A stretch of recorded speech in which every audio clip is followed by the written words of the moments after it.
अस्सलाम वालेकुम। खुश आमदीद रुखसार वॉइस पर आज हम जानेंगे हजरत अब्दुल कादिर जिलानी रदी अल्लाह ताला अन्हा के बारे में। हजरत अब्दुल कादिर जिलानी रदी अल्लाह ताला अन्हा एक मशहूर सूफी वाली थे जो बगदाद में रहते थे। उनका वाक़िया और तारीख में उनकी कई मौजूज़ात और तालीमात मिलती हैं। सौदागरों का एक काफिला बगदाद की तरफ जा रहा था। उनके साथ एक नौउमर लड़का भी था जिसकी माँ ने इस काफिले के साथ इसलिए कर दिया था ताकि हिफाजत के साथ ये अपनी मंजिल पर पहुंच जाए और दीन का इल्म हासिल करे।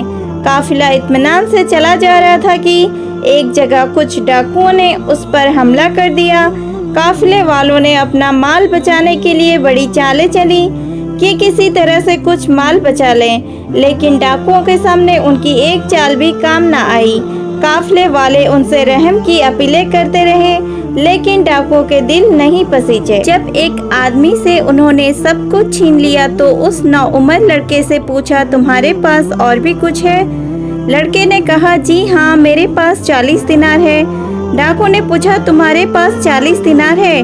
डाकू को यकीन नहीं आया कि इस गरीब से दिखते लड़के के पास इतने दिनार कैसे आ गए, और अगर आ भी गए तो ये हमें क्यों बता रहा है। यही सोचते सोचते वो इस लड़के को अपने सरदार के पास ले गया। डाकू ने कहा, सरदार, ये लड़का कहता है कि मेरे पास 40 दिनार है। सरदार ने कहा, क्या तुम्हारे पास वाकई 40 दिनार है? लड़के ने कहा, हाँ है। सरदार ने फिर पूछा, अच्छा तो कहाँ रखे हैं? लड़के ने कहा, जी मेरी कमर से एक थैली बंधी हुई है, उसमें रखे हैं। सरदार ने लड़के की कमर से थैली खोली तो उसमें वाकई 40 दिनार थे। सरदार हैरत से कुछ देर उस लड़के को देखता रहा, फिर पूछा, तुम कहाँ जा रहे हो? लड़के ने कहा, दीन का इल्म हासिल करने बगदाद जा रहा हूँ। सरदार ने पूछा, क्या तुम्हारा वहाँ जानने वाला कोई है? लड़के ने कहा, जी नहीं, मेरी अम्मी ने मुझे ये 40 दिनार दिए थे ताकि मैं इत्मीनान के साथ दीन का इल्म हासिल करूँ, क्योंकि एक अजनबी शहर में मेरी जरूरतें कौन पूरी करेगा और क्यों मैं किसी का एहसान उठाऊं। सरदार बड़ी दिलचस्पी और हैरत के साथ उस लड़के की बातें सुन रहा था और वो सोच रहा था कि इस लड़के ने ये दिनार छुपाए क्यों नहीं और बता क्यों दिए।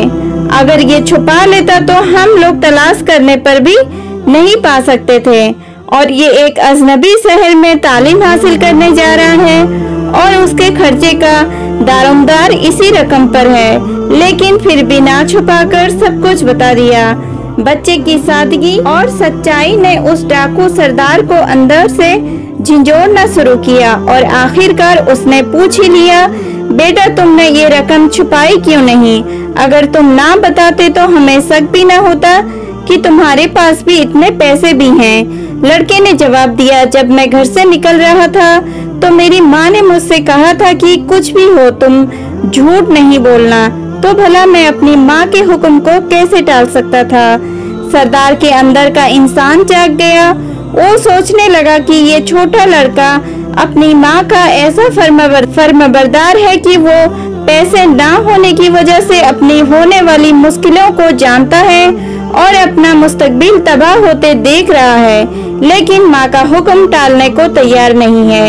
और मैं कितने अरसे से बराबर अपने रब और परवरदिगार के हुक्म को रेंद रहा हूँ। उसने लड़के को गले से लगा लिया, उसके साथ साथ पूरे काफिले का सामान वापस कर दिया और खुदा के आगे सजदे में गिरकर गिड़गिड़ाने लगा। और उसने सच्चे दिल से तौबा की तो खुदा की रहमत ने उसे अपनी आगोश में ले लिया। फिर ये डाकू अपने वक्त का एक जबरदस्त वली और अल्लाह वाला बना और खुदा के बंदों को लूटने वाला, खुदा के बंदों को दीन की दौलत तकसीम करने वाला, बांटने वाला बन गया।